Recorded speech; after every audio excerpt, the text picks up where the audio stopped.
everything every time is still so sick. What's up guys, welcome back to the channel. If you guys are new here or you have been following along, this is my 500 horsepower, fully built, EJ powered STI. And right now it's my daily. I wanted to go through today and do a little bit of a price breakdown on how much I paid for this, what's all invested, what all goes into making that 500 horsepower mark, and whether or not it was really worth it. Now, let's get into why you're really here, which is how much did it cost me to build this thing? This is a rough estimate because I don't actually have receipts for everything I've done to this car, but it puts a ballpark idea of what it costs to make your 2021 STI look exactly the way that this one does. Now, I bought everything brand new, and yeah, I could have saved a little bit of money by buying used parts, but I didn't do that. I'm also going to be excluding anything labor-wise or taxes, but you can basically add those figures on to the grand total at the end. Now, let's start with the basics. When I first got the car, the very first thing I did was slap on this Noble titanium single exit you see here, and that thing sounds insane.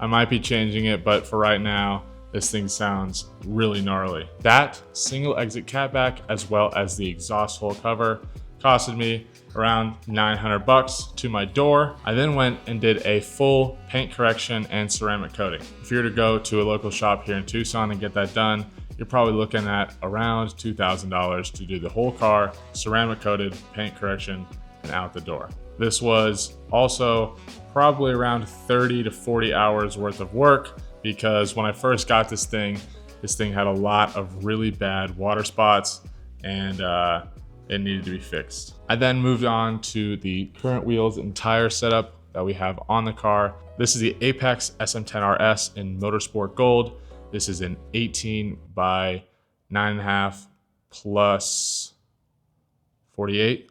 I don't know, that could be totally wrong. But anyways, just go to Apex's website. It'll have all the specs laid out for you. Those are wrapped in Yokohama Advan V601s, and that whole wheel and tire setup costed me around the ballpark of $3,000 to $3,500. We'll just say $3,200 to smack it right in the middle. This includes the lug nuts I bought for the wheels as well. I then decided to throw on some BCDS series coilovers.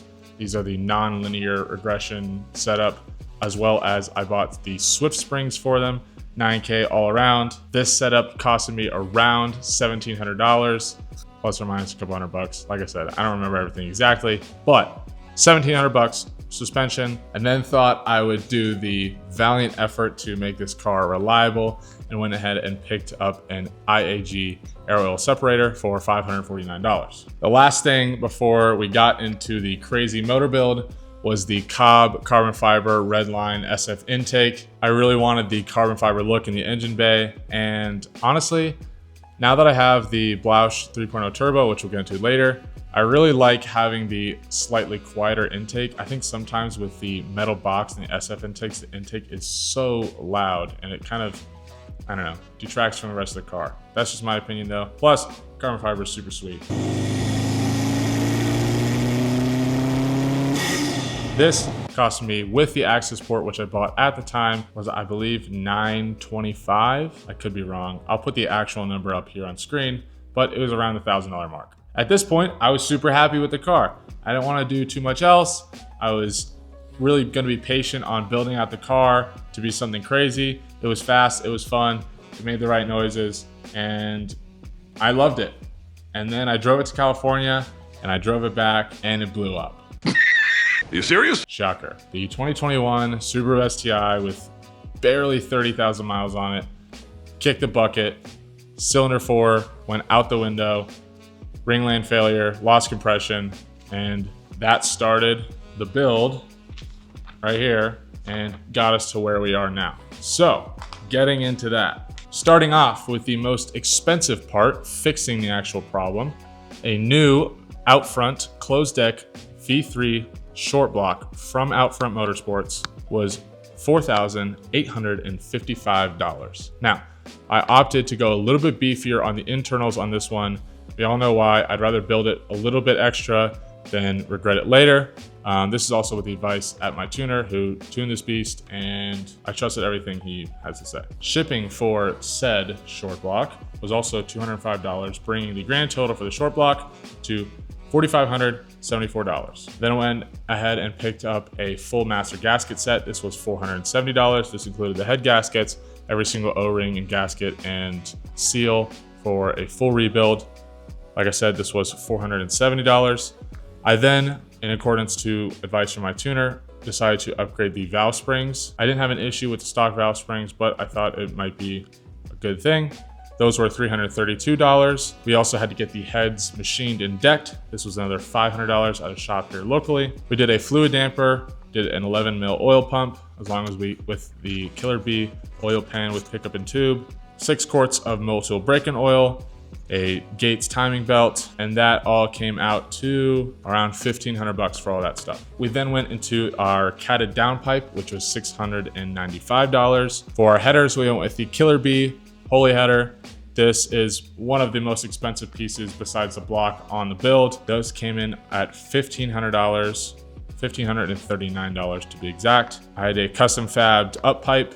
This costed me $525. Our next big ticket item on this build list was the Blausch Dominator 3.0 G2R Turbo. This came in at $2,235.99. We went with the Perrin 3-inch turbo inlet for $425. AUS 1450cc injectors for $799. We went with the Radium fuel rails for $209. The Radium fuel pressure line kit for $399. We also went with the Radium fuel hanger. That came in at $539. Dishworks 420 liter per hour fuel pump at $189. A fuel filter from Radium at $80. The fuel filter mount was $80. The fuel filter was $144. We then went into our front mount intercooler, which was $759. We had a custom intercooler piping kit, which consisted of the original ETS kit, which was $795, plus an additional $250 on top of that for custom fab. A thermostat for $30.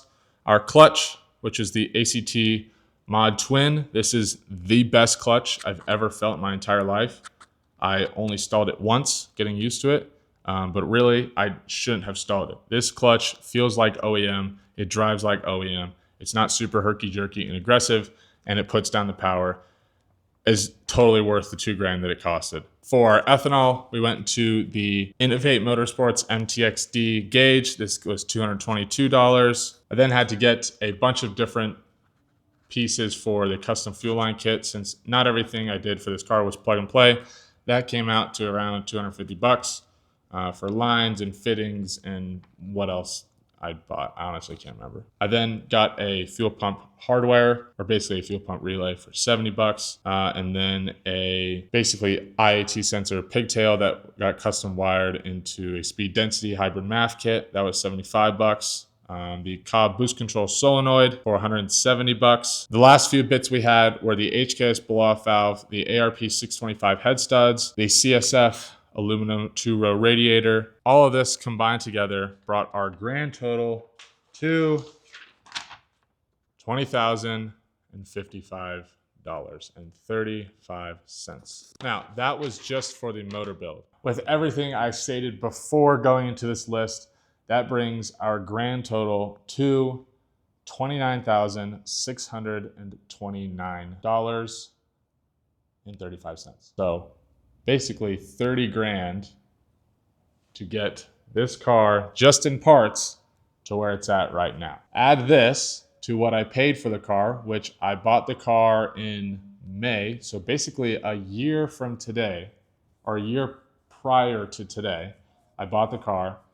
I paid $34,500 for the car, which brings, oh my gosh, I really could have had a G80 for this money. That brings our grand total to $64,129.35. Okay, very nice. Now, I can already feel the comments coming of, why would you build a Subaru? They're so expensive to build. They're not worth it. The power to dollar ratio is not there. I know that. I'm fully aware of that. But when this motor went, I was trying to develop content for you guys and me going in and just buying an OEM short block, replacing it, calling it a day, it's not interesting. It's kind of boring in my mind. And that brings me to my next topic of the idea that social media it's done great things for the car culture. There's no doubt about it, but it also has numbed everybody to this idea that if a car doesn't have 1,000 horsepower, it's not fast, which I don't believe that. I think that for a street car, 500 horsepower is more than enough. And that's exactly what this is. Like I said, this is my daily driver right now. And the fact that I get to say that I daily drive a 500 horsepower STI, it's pretty cool in my mind. I mean, like I said before, I was pretty happy with where it was at just on some basic bolt-ons before I did all this. So the fact that I have this now is pretty awesome to me. So to answer the question of was this worth it or not, 100% this car was worth it. If I wasn't doing content for YouTube, if I wasn't trying to grow as a creator, and I was presented with an opportunity to build this car, I would have taken it. Growing up, before I even got my license, when I was in high school, the only thing I could think about was this built big power, big turbo STI, and it was all that I wanted. And now, finally in a position where I have it, and I'll probably keep this car for forever. I'll probably teach my kids how to drive stick on this car. Oh, maybe not. But you get my point. I think sometimes we get so caught up in the horsepower to dollar ratio or whether or not a build is worth it. And honestly, that's a valid question for content creators because builds like this, doing them over and over and over, a well thought, thorough, planned out build, it's not sustainable. This build was $64,000 in total. And for me right now, I'm a beginning content creator. At the time of this video, I have like 1,100 subscribers. I don't have the big budget or the big sponsorships. Now, I hope that years down the line, I can come back and look at this video and, be thankful for where I'm at in the future. But for right now, this is not the best financial decision on the planet. And I think everyone knows that. And this is like the reality of building cars is it's expensive and it takes a lot of time and a lot of effort. I spent many hours off camera doing the boring nitty gritty stuff to get this car to where it is. And you guys didn't see that because honestly, it's boring and it's not worth the effort, the added effort to make a video about it. Because the other thing too is filming stuff while you're doing it makes it 2 times longer to do. Installing parts, if I just come in here to the garage and get it done and bang it out, whereas if I'm filming it, it takes a lot longer. I'm not complaining, it's what I've chosen to do. But I also said that I left out all of the labor costs because there were no labor costs. The only thing that I paid labor-wise, I guess not even really labor-wise, was the tune, which I actually forgot to add that on there. But I honestly forgot how much the tune was. But that's the only thing that I had someone else do. And quite honestly, there's a huge level of satisfaction in doing it yourself. Sure, I could have taken this and took it to a shop and they could have gotten done in a week and, spat me out this crazy cool car, but where's the fun in that? I learned so much going through this build on how to work on cars, what to do, how to build a motor. I've never built a motor my entire life. And I think there's something to be said about that. The end goal and the end result is very fulfilling. Was it a lot of hard work? Were there times where I wanted to just shut the hood, quit, and take it to someone? Of course. But at the end of the day, I'm glad I did it. I'm glad I stuck it out. And I'm glad I did this all basically myself for my first time. So yeah, that's it. If you want to build a carbon copy of this car, that's how much it's going to take. Ballpark. I really appreciate the support you guys have given me throughout this build along the way. I know it's been kind of a super long process, but I think it's been all worth it in the end. This is the point in the video where I'm going to ask you to subscribe so that one day I can pay for builds like this from these videos. So if you haven't taken the chance to subscribe to the channel, I'd really appreciate it. I'm trying to get videos out as often as I can. And now that it's summer, I will be getting out videos way more frequently than I was before. But go ahead, drop a subscribe, drop a like, and with that, I'll see you in the next one.